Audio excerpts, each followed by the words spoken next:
Hello and welcome everybody, what is going on? So here today with episode 7 of Chihayafuru. So in the last episode we got introduced to Kana, the historian, the person that likes to know the history of everything, which I find very respectable, very commendable, because quite frankly, that's how he builds stories. She may not be she may not end up being the best at the game, but at least she'll know the history, and that will paint a picture in her head, and obviously that kind of transferred over to Chihaya herself.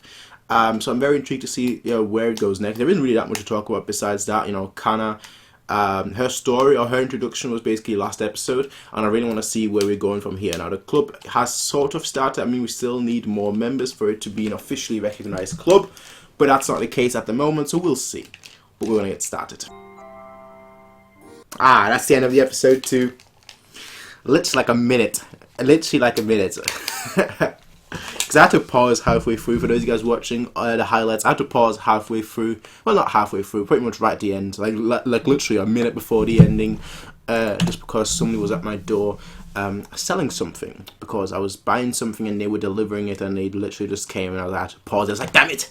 I almost made it to the end of the episode, and it turned out it was like a minute. Like a minute and a half, alright? So that's just the way it is sometimes. But yeah, I like this episode actually. I really did like this episode because it just shows you. I've said this before, and I mentioned that I would say it again. I'd mentioned that during the reactions that I would talk about this again because I think a lot of you know this story because I've told it like 50 times. Right? A friend of mine was the smartest person when it came to maths and English in my school. He was the smartest person in that area. All right, and I was basically always like a B plus A minus student, and that's because I never revised. I never studied. I was like, I'm just kind of going through life. I'm like, yeah, whatever. I know, I believe in my memory skills. So I know that me going to school, I had perfect attendance back then. Me going to school, everything they teach in class, I remember. They teach it once, I'll remember it for the rest of my life. That kind of thing, basically, right? So I never saw the need to revise for anything. That's the way I saw it. Never saw the need to revise for anything. So year 10 comes around. There are 2 years. Year 10. Well, there are 2 years that count, I should say. Year 10 and year 11. Alright? Year 10 comes around.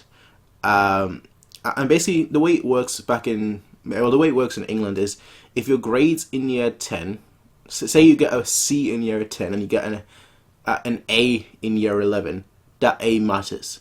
Or say you get an A in year 10 and you get a C in year 11, the A from year 10 matters. So your highest grade matters. Out of those 2 years, your highest grade matters, right? So year 10 comes around. What did I get? I think I got like a B in maths and like a B in English, right? And I was like, yeah, cool. Didn't revise for it at all. We didn't even learn all topics, by year 10. So by the time year 11 comes out, and by the time we learn all the additional topics, so on and so forth, by the time we learn how to do, I don't know, advanced, not algebra was simple, but like advanced quadratic equations, so on and so forth, right? Not like once we learn all the things, I'll be good to go for the year 11 exam and get an A. All right, that was my thought process.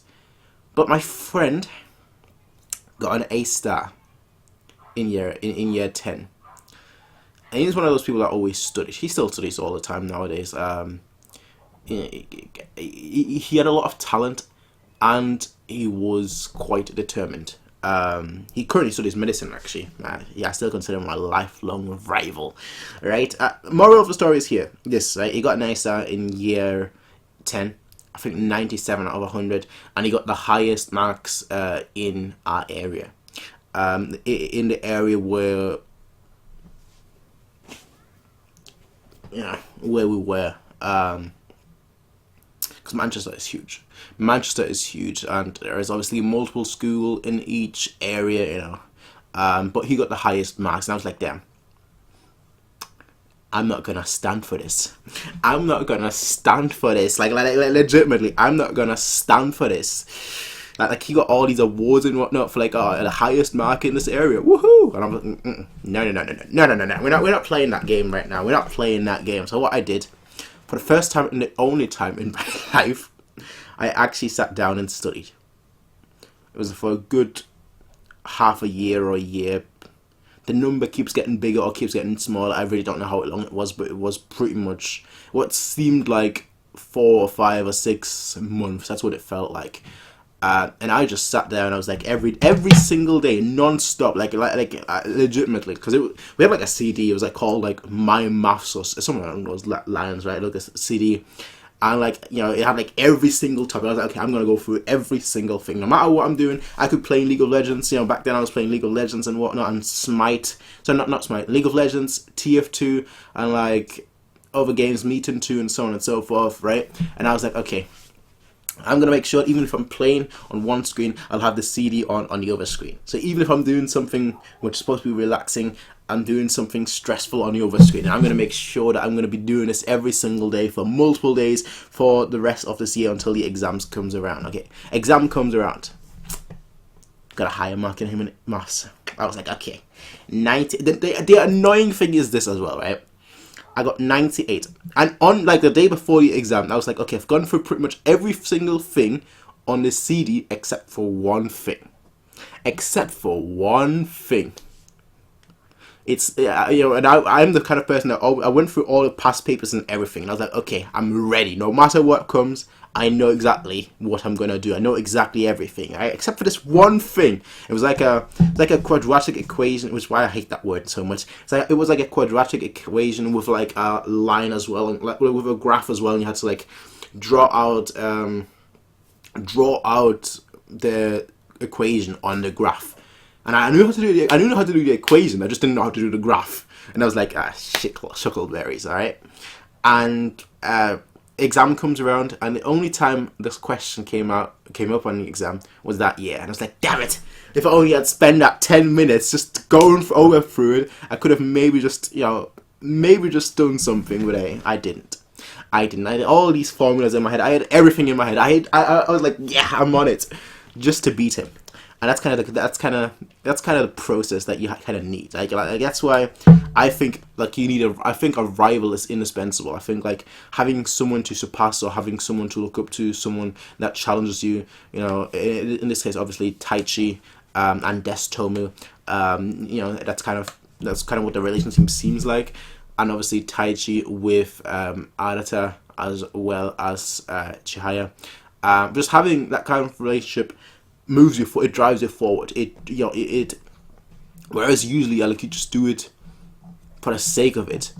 Having that kind of rival is basically indispensable. It drives you forward just out of pure frustration, I guess, if that's the best way to put it. It just drives you forward. It just motivates you to do it. And he's still my rival. I still consider my friend my rival at this point. I just have a completely different view right now of like the rivalry, because I was like I said, he's doing medicine. I think he wants to become either a brain surgeon or a heart surgeon. It's one of those two. I always get those mixed up, and I kind of blame Monster for that, because I was like, at first I used to always be like, yeah, he wants to become a heart surgeon, but then I would watch Monster. I was like, did he want to become a brain surgeon or a heart surgeon? I'm not sure anymore. So it's one of those two, all right. And my goal has basically always been, I'm gonna make more than you. And that's what his goal has always been. I'm gonna make more than you. So I'm his rival. He's my rival. But it is kind of what it is, and like that's the kind of the vibe that I was getting here. And I like rivalries. I've always liked rivalries. It doesn't have to be like enemy rivalries, friendly rivalries. They'll push you forward just as much in the grand scheme of things, because quite frankly, all you need really is that you need a goal.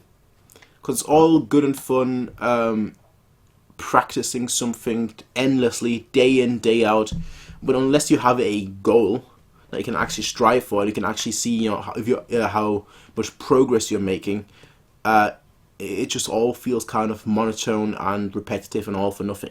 Like, you need that kind of goal where, like, yeah, I'm not a tiny little bit step closer, just a tiny little bit I'm closer, and that alone is invaluable as just an experience, as a learning experience. And that's just the way I see it. Like that's the vibe I got with this episode. I like the episode. Of course, we got a completely different member to Kana. We've got now Desk Tomato, and we've got Kana. So we've got 4 members right now, and I always like these episodes, like where they introduce like one member, you know, and then one more member, and one more member, so on and so forth. And the reason why I like it so much because it gives a spotlight to each character and why they behave the way they do. In this case, obviously, we know because it's very reminiscent to how Taichi behaves, I guess, if you want to call it that. And I really want to see like where they kind of branch out and where the distinction is going to come, you know, between those two. But we'll see. I mean, we're only 7 episodes in, I think. Yeah, 7 episodes in. Quite enjoying the show so far. Actually, I wasn't really too sure what I was going to go into because the name Chihayafuru didn't tell me like what kind of game or sport it was going to involve, and learning it just is like, okay, we're playing card games. Okay, I need to focus. I was like from the physical strain, the physical expectation, like straight away. I was like, okay, this is going to be mentally. I mean, yeah, there is a physical speed involved, but mainly it's going to be mentally. Which is like when I had those 3 things, you know, it's all mental. Your mind has to click. It has to click at the right moment. Anyway, folks, I enjoyed this episode. I enjoyed the series so far. Well, but we'll see where the series takes us next. But I will see you all where I'll... that doesn't make sense. Where I'll take you next. Ooh. No. Anyway, folks, I'll see you all in the next one, everyone. Until then, have a nice day. Peace out and bye. Hey everybody, if you like this video, please be sure to rate, comment, favorite, and subscribe. And if you want to see more of these kind of videos, be sure to check out Patreon to get 1 week early access as well as full length. Until next time, everybody, peace out and have a nice day.